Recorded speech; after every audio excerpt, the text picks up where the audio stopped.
guys, welcome to another episode of Sil Cooks, the show where I introduce to you the world of arts and entertainment, and I also cook too. I'm your host, Silentia, and I have a question for you. When was the last time you got out of your house and supported your local comedy club? Well, if it's up to my next guest, you'll be doing that more often. We'll talk to Ice House owner Bob Fisher and MC extraordinaire Rudy Moreno. NBC weatherman and comic Fritz Coleman drops by. Singer Taboo from the Black Eyed Peas pays us a visit. We'll watch the hottest comedians take the stage. Then we'll head back to my kitchen stage for some vegetarian sliders. That's all coming up on this episode of Sil Cooks.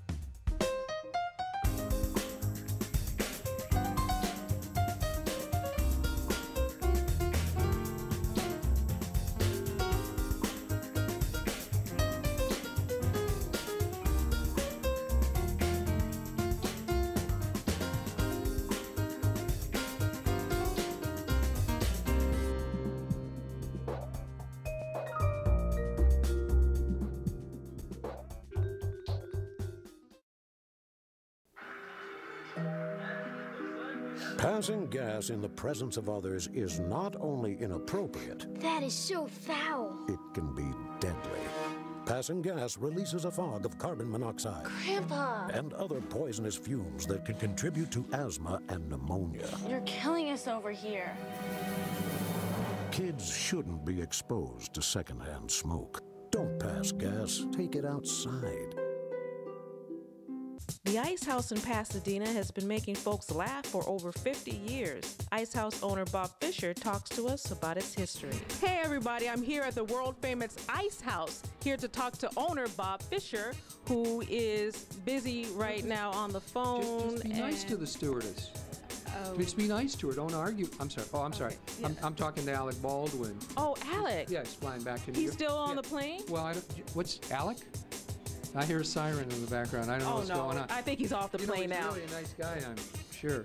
I don't know. But anyway, how are you doing, Bob? I'm good tonight, Okay, thank you. You guys are celebrating, what, 51 years? Yeah, 51 years, same location, and a little up in our little alleyway here, right? Wrong way off a one-way street in Pasadena. It is a one-way street. I know. We found that out. 51 years. You guys are the oldest in America. Oldest comedy club in America, and during our years, over 4 million people have been here.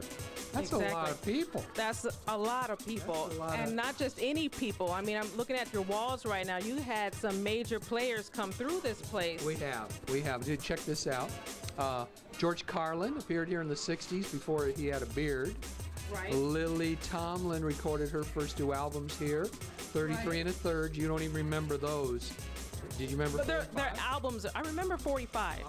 Okay, 45. I have some of those, I think. All right. You watch Saturday Night Live? Of course. Dana Carvey, then you know the church lady. Of course. Right, and Hans and Franz. And right. Anyhow, he got 5 standing ovations here in one night, 2 shows. Couldn't stop people from applauding. And he wasn't even on Saturday Night Live yet. They had no idea who he was. He just was great. This guy down here, David Letterman. I think he's popular too. Yeah, we know him. Here in 79. Yeah. 1 week, 11 shows, $250. That's a lot of money. You think it was worth it? No. No. No. Okay. All right. Yeah, no. Okay. No. Check out Steve Martin before his hair was gray. Yeah, he was cute there. George Lopez, our Tuesday night MC for a year, $25 a night. Well worth it. $25 a night. $25 a night. Yeah. Here's Ellen. She looks familiar. Robin Williams appeared here many times. Billy Crystal. We brought Tim Allen out from Detroit. This was on one night, one show, on the same night. Ellen DeGeneres, Sinbad, Rosie O'Donnell, Paula Poundstone, Jerry Seinfeld. Who recognizes this guy? Come on. Bob Hope, and that's you. That's me 130 years ago. He was the only person who came out. I want a picture with him. He was great, and he came here and he went, so this is the Ice House. Or he went, so this is the Ice House. And I'm looking forward to you giving us a tour later of the place, so that'll be great. I'm gonna need $3. Can you take a check? Up next, NBC's own Fritz Coleman talks about our weather. 30 years being paid to be a weatherman in a community with no weather.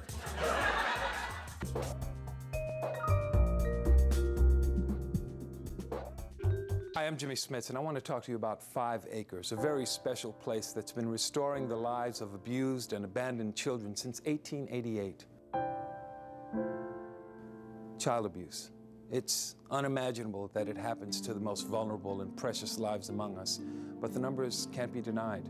And 5 Acres deals with each life as a very special child to nurture and to help find permanent loving relationships, to heal the wounds and recapture the futures.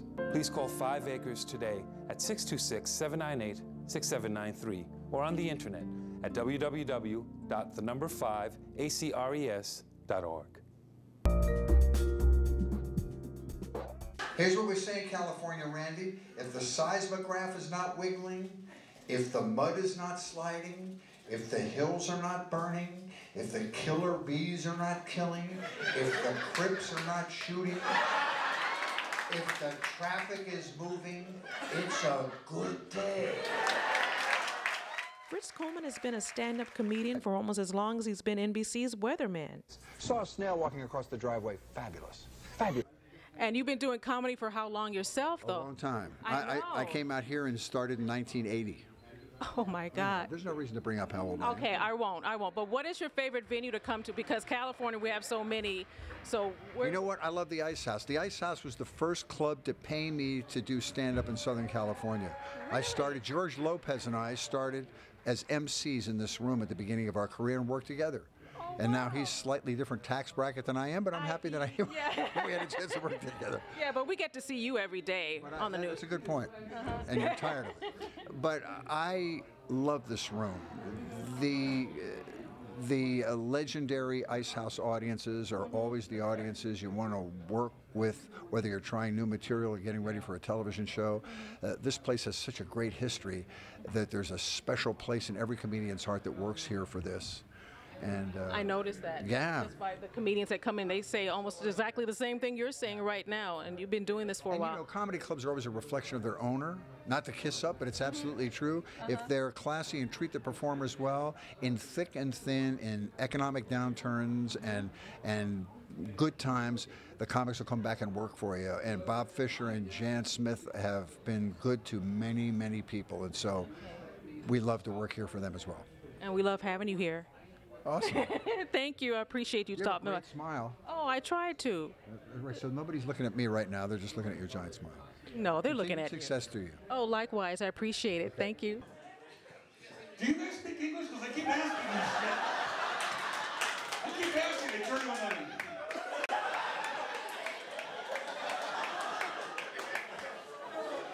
I'm here with Rudy. I guess I can call you one of the mainstays here at the Ice House. You're here every week with your show? Every week. We've been here every Wednesday night. We're here at the Ice House. Have been for the last 14 years. Okay, that's a long time. It is a long time. Years. Yeah. Oh, okay. Yes. Why the Ice House? You could. I'm sure you could have gone anywhere. Well, I started here at the Ice House, and the best experience for any comic working is here at the Ice House. It's the oldest club in the country. It's the most prestigious club, and everybody wants to work here, so I'm very lucky to be here. I was told you're called the Latino godfather of comedy. Is that a fair assumption there? I mean, that's what I was told when I walked in. I don't know nothing. So yeah, you do. Yeah, you do. I didn't see nothing. No. Who did you help bring to the stage? Well, we've had several people come through. We've had everybody comes through here on Wednesday nights. So we've had George Lopez here, Paul Rodriguez, Carlos Mencia, Billy Gardell. We've had some big names come through here. So and they still come through here. They still come through here. You never know who's going to pop in here at the Ice House. I mean, so you got to come down and check out the Wednesday nights or any other night for that matter, because everybody comes through here. I am not. He said not everyone on the show was Latino. I'm not. So I'm an Arab. So it's the new Mexican. Comedian Jan Karen is not only a veteran of the comedy stage, but television as well. To me, there's just something about a monster in a blazer. It shows at least he's making an effort. That's funny. Okay, I'm with Jan, another comedian here at the Ice House, and she's here to talk about her routine, because I just saw it and I loved it. Did you? Yeah, how long did you take to prepare to do that, or is that something you... 35 years. No. Not that long. Yeah, no, a long time. Okay, how long have you been doing stand-up? You know how you're not supposed to say your age? No. But I started when I was 19 in college, and now I'm like, older. So, but you look great. I started when I was but I didn't say how old. I could be 25. Don't. I could be 25 and older. No, you look great. No, but thank you. Yes, I've been doing. I'm a veteran. Where did you get your start? Not here at the Ice House. Yeah, in Arizona. I'm from Arizona. Okay, so you are. I heard that in the routine, but yeah. You were originally from. You made fun of your being Arab. I don't know if that's the first time anyone's seen an Arab female comedian, but is it? Are you? No. There are a lot of Arab comedians out there. So what do you think about the culture as far as how they look at Arab comedians? They're okay with it, or?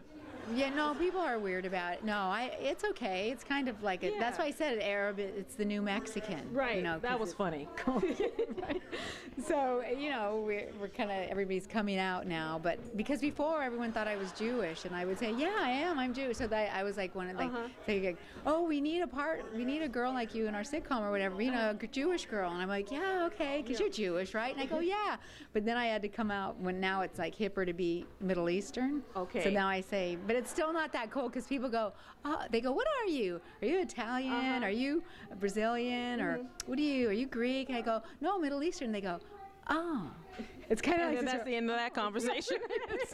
Coming up next, Taboo from the Black Eyed Peas joins us, as well as comedians Andre Coleman and Alonzo Bowden. You pull into another town, it's 1967. You're close, but not quite there. Okay. I can get gas, I just won't spend the night.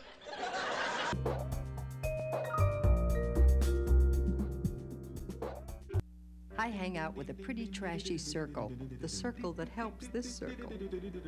It starts when we recycle trash at home. It's completed when we buy products made from recycled materials. Check the label for something called post-consumer recycled content. Then buy the highest percentage of it you can find. Complete the circle. Call 1-800-2-RECYCLE for your free shopping guide. Environmental Defense, finding the ways that work.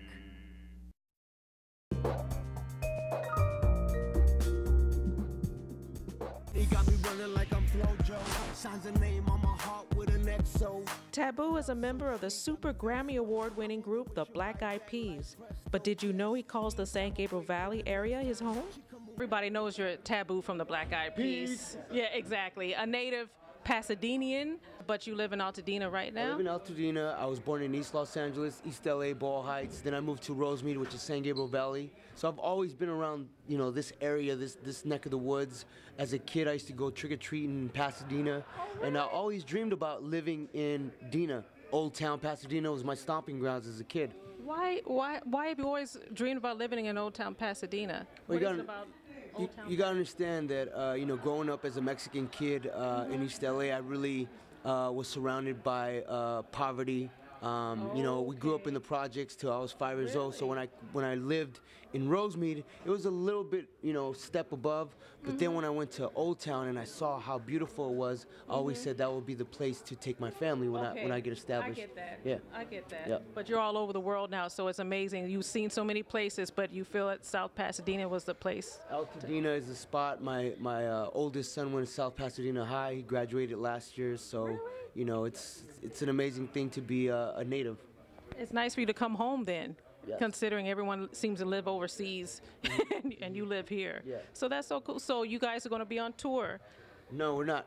No. We're pretty much done right now for a couple years. We're going to take a little break, recharge our battery. I'm actually going into the Latino market, doing a record, working on that, DJing, doing my own tour by myself, DJing around the world. I'm actually leaving on the 26th to do Asia, and then I'll be doing Australia in January. So the work for me as an individual keeps on going. Okay, is that scary for you to be on your own? You don't almost prefer it? No, I don't prefer it. I love being on stage with Will, Apple, and Fergie, but the fact is that I love performing. Okay. Whether I'm with the group or by myself on stage. You know, I was bred to do this, and now I have the opportunity to showcase my talent as an individual and give back to my Latino community. I'm supporting Rudy Moreno, who's a real good friend of mine, you know, here at the Ice House and all the comics. It's nice to know that you come back to the community. Thank you, Taboo. Appreciate you coming by and talking to me. Okay. Check me out on my Twitter. That's TabBEP, TABEBEP. Once again, TABBEP. My Facebook is Taboo BEP Official. And look out for my solo record, and you know, hopefully I'll come and DJ in a city near you. That would be so cool if you could. Thank you. Dallas, man. Got a little nervous in Dallas. Guy called me a Yankee down there. You know, and I'm thinking, like, I don't play baseball, but no, he meant real, man, like Civil War Yankee. I'm like, look, man, I don't know if you heard, but you guys lost. We's free now, you know. Hey, I'm with Alonzo, who just finished his set up here at the Ice House. How long have you been coming to the Ice House? I've been here, let's see, I think I started working here in 98, 99. Really? I started here as a traffic school instructor, and then I was a comic at the time, but not working the club. So I taught traffic school, and that got me in. Really? Yeah. That's amazing. Because I forgot they do have traffic school here. A lot of comics come down here and try to make it funny for us who break the law. I was the first. It was great. It was an 8-hour gig. I made fun of people for 8 hours, and I reminded them always that they paid to get in, and I was getting paid to be here. So we're on different planes. How did you end up on the stage then? I was a comic, so that was just a way into the club. Oh, okay. You know, this is what we call an A room. It's a great club, but it's like you gotta, you know, get your foot in the door. You gotta crack the door open. So that was my way in. I've worked with Rudy into casino gigs, and now we're doing clubs. Rudy's been around forever, and you can't be an LA comic if you've never done a Rudy Moreno gig. Really? You have to have worked with Rudy, yes. My name's Andre Kelly. I'm happily single, obviously. I do not look like a lot of guys in LA. I mean, I am 6'2", 250 pounds of corn-fed, battered, deep-fried chocolate deliciosity. That's right.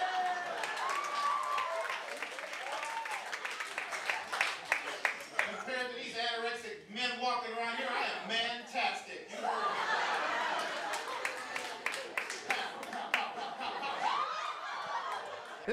But where did you get your start originally? I'm born and raised in Kansas, and 7 years in Kansas City, and 7 years in Chicago, and that's how I met Rudy Moreno, and then 10 years here in LA.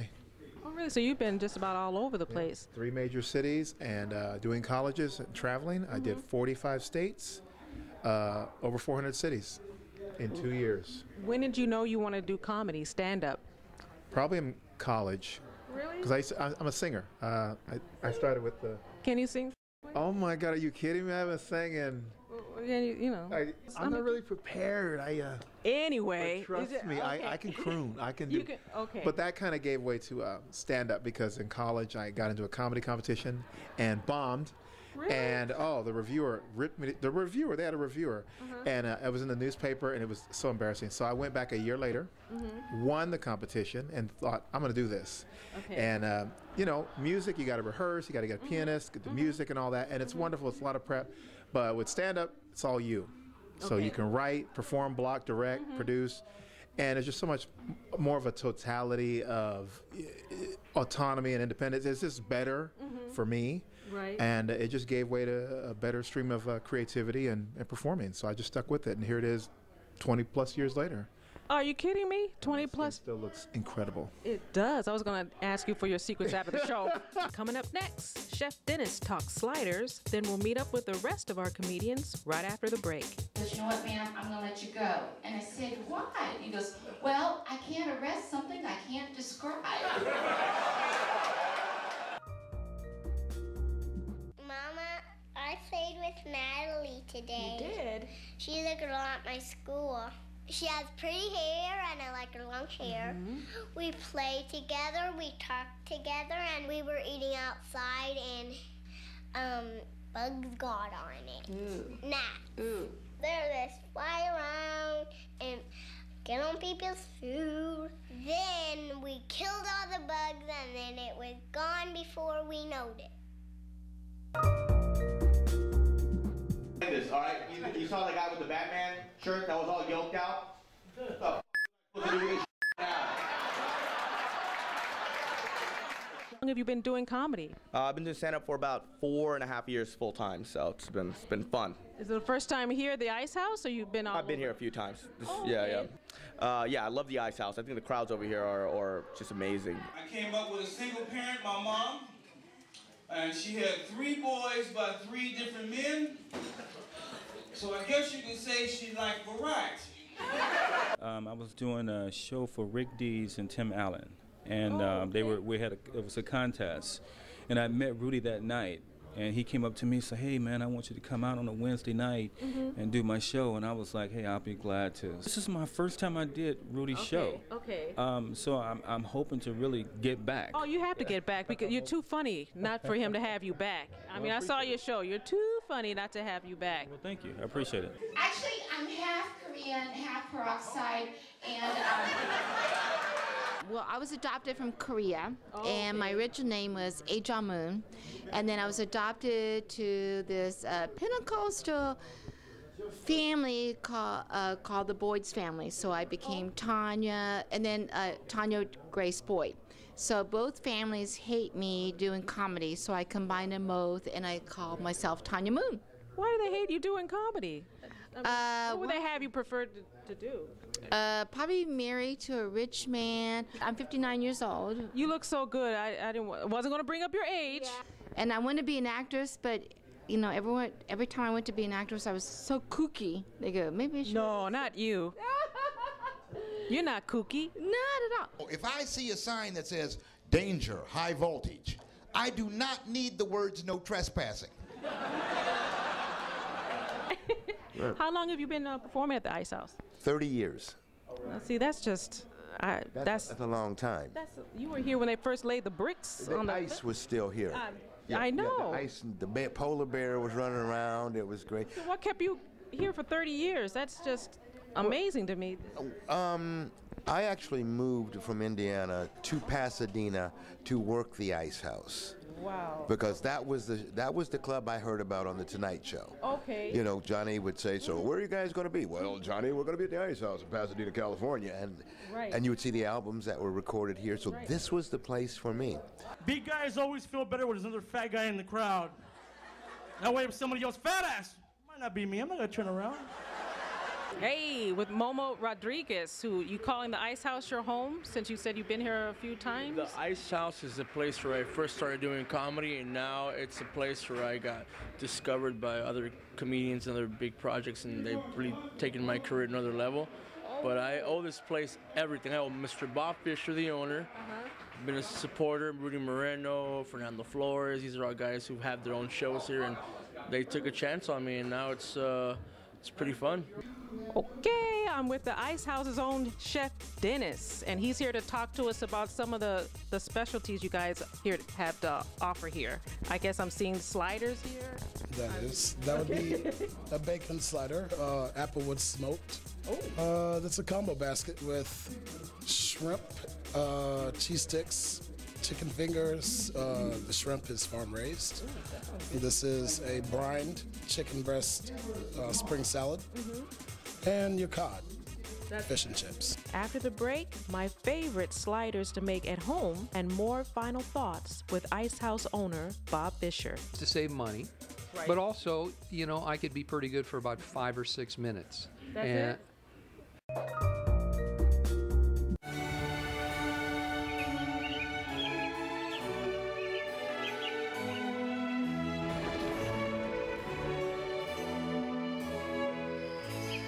Only you can prevent wildfires. Hey guys, I'm in my kitchen now and I'm trying to think what I'm going to cook for you guys. So I thought, hey, Chef Dennis brought out those sliders for us over at the Ice House, and I thought that's what I'll make for you guys. But I'm going to make vegetarian barbecue sliders. And I'm going to add a red cabbage salad to go with it. All right, hey, let's get cooking. Okay, we're going to start by thinly slicing a small red cabbage and then turning it around lengthwise and chopping it into small cubes. I'm going to place that in our little bowl here. Now we're getting a small red onion as well, and we're going to thinly slice that and chop it up. and place it in with our red cabbage salad. Now I'm gonna add something optional to this. You don't have to.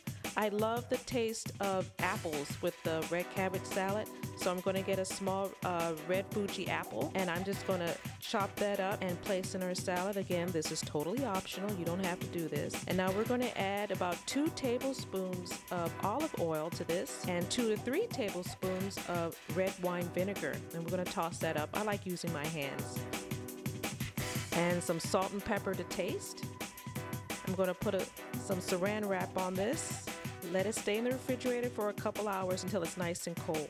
Now we're gonna get our mushrooms ready. I'm gonna grill these with my little grill top here. I'm gonna put some oil on top, just brush it on and rinse off our little portobello mushrooms and dry them off. And I'm taking the stems out. I have some of my favorite barbecue sauce. Of course, if you wanna make your own, that's even better. But I'm just gonna brush the tops, the bottoms of our portobello mushrooms, and then I'm gonna put a little salt and pepper. And I'm gonna place these on our grill on medium-high heat, top side down. And these are gonna cook for about, 10 minutes. So as you can see, they have nice grill marks. I mean, they really look like burgers when you think about it. I'm gonna add just a little bit of water to this to get some steaming action going, and some sliced onions here, and put a top on it so they'll be nice and tender. Now I have some mini buns here. Now if you have a hard time finding them, you can easily get some hot dog buns and cut that into thirds if you like, and that can be used as a substitute. But we're gonna use our mini buns here, and I'm just gonna brush it with some barbecue sauce here. Okay, now I'm gonna place that on our grill. We don't want to burn these, so remember, we just want to heat these through for no more than a minute. I'm adding some peppered Munster cheese to this. You can add pepper jack, Gouda, or whatever you like, and put a top on it. Okay, that looks done. I'm getting these buns off the grill right now. Man, look at that. I'm putting 1 portobello mushroom on top with the melted cheese. Okay, our cabbage is nice and chilled. And voila, that is it. Beautiful. These are better than a burger. Continuing our interview with Bob Fisher, I forgot to ask you, why did you decide to get involved in comedy in the first place? Well, that's an interesting question. And one I've thought about many times. My brother was an entertainer. He actually was in a group called the Diamonds, a singing group back in the late 50s. They had like a #1 hit song called Little Darlin', and The Stroll, a dance thing called The Stroll on Dick Clark. Oh. Have you ever got the urge to get on stage and do some comedy yourself, or that's not your... No, really. You mean you haven't noticed a sense of humor here? I noticed that. I noticed the talent. That's why I assume that you must have been on stage. I did. Actually, I used to MC. Okay. In the beginning, mainly it was to save money. Right. But also, you know, I could be pretty good for about 5 or 6 minutes. That's it? I mean, comedy-wise. Comedy-wise, I knew you'd be disappointed. Yeah, right. So there's a big difference between an actual comic that, you know, let's say you get up there, you do your best joke, no one laughs. And you got to go 35 more minutes in order to get paid. As an MC, you do your best you can. After 5 minutes, you go, hey, let's bring up that first act. Right. So it's, you know, it's not really being a comedian, but an MC. Okay, well, you must be doing something right because you guys are still here. 51 years. 51 years, and the acts keep coming, and it still seems to get better and better. And I think that's because of you, and everyone seems to love you here. Oh, well, that's nice. At least that's what they said on camera. Yeah, they have to say that. Yeah. Yeah. You know, it's good that the acts keep coming because that's what brings the people here. But for us, it's the people in the audience laughing. You can hear them in the background. Yes. Laughing and having a good time. That's the most important thing. And that's all that counts. Yeah, we love the people. Thank you, Bob. Thank you. Okay. Okay, I had a great time here at the Ice House. I want to thank my special guest, Ice House owner Bob Fisher, MC Rudy Moreno, of course, the Black Eyed Peas' own Taboo, NBC's funny man and weatherman Fritz Coleman, and all the comedians here at the Ice House. And of course, you guys for watching too. And until next time, hey, you never know where I'm going to end up. You guys take care. Black Eyed Peas' own Taboo and in. Okay. What am I saying? Another episode of Sil Cooks, the blooper. Okay.